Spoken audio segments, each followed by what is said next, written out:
Deputado, saindo um pouco da seara do trabalho, na seara da manutenção de empregos, indo um pouco para o campo político. O presidente Lula vetou esse PL, esse projeto de lei. O ministro da Fazenda, Fernando Haddad, veio batendo nessa tecla e dizendo que esse veto seria importante, principalmente para garantir a meta de déficit zero que foi então instituída pela equipe econômica do governo Lula. O ministro da Fazenda disse ainda que assim que eles retornarem da COP28, ele vai lançar algumas medidas, vai anunciar algumas medidas para reduzir um pouco o impacto desse veto nesses 17 setores. Pois bem, a gente pode dizer então que é uma medida basicamente política para alcançar essa meta de déficit zero? Mas o próprio Haddad sabe que o déficit zero para esse ano de 2004 ele é impossível de ser alcançado. Ele é um déficit que fica mais na conta das intenções, da ortodoxia neoliberal, do ajuste de contas. É conhecido que, diferentemente da economia familiar, que é usada erradamente como exemplo, tem que fazer de conta que você está numa família, então não pode arrecadar além do que ganha, do que recebe. Bom, os governos têm títulos da dívida pública que uma família não tem, tem poder de emissão que uma família não tem, tem todas as relações monetárias que permitem você superar gradualmente o déficit, desde que isso sirva para enfrentar outro déficit que é de bem-estar social, que é de garantia de pleno emprego, de educação, de escola e tal. Então, é claro, o Haddad ele é o arauto do déficit. O próprio presidente Lula já falou num excesso de franqueza que seria impossível alcançar esse déficit.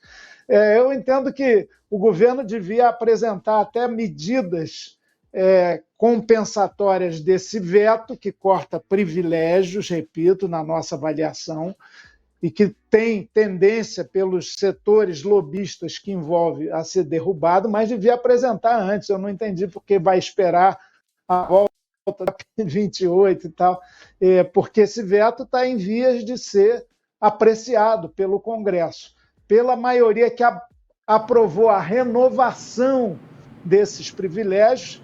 A tendência é a derrubada desse veto. Nós vamos argumentar, como estou fazendo aqui, contra a derrubada. É um veto justo, mas as razões do Haddad não são as que nos movem de déficit zero, não. A gente está preocupado com o pleno emprego e com contrapartidas das empresas. E queremos destacar que comércio, agricultura, pecuária, serviços relacionados à educação, administração pública, defesa, seguridade social, atividades de atenção à saúde humana, tudo isso compõe os 7 setores que mais contribuem para a dinâmica da economia nacional e que não estão contemplados por essas desonerações. Os setores que estão, inclusive da área da comunicação, por isso a defesa de todos os órgãos, praticamente, todos os veículos de imprensa, que, aliás, defendi no início da conversa aqui, por isso todos eles estão aqui tocando indevidamente o hino do Flamengo, fora de lugar também. Parou, me desculpe, entrou aqui no meu celular. Mas esses setores beneficiados, eles estão sendo muito contemplados aí, em demasia. Então, nós estamos até com o ministro Haddad e com o veto do presidente Lula. Talvez a argumentação do ministro Haddad em relação ao déficit zero não seja exatamente a nossa. Nós não estamos preocupados com o déficit zero no primeiro ano do orçamento realmente do novo governo. Não é para gastança, tem muito que cortar, inclusive de mordomia da casta política, do judiciário, do legislativo, do executivo. Agora, gasto público eficaz e controlado socialmente, a gente tem que ter.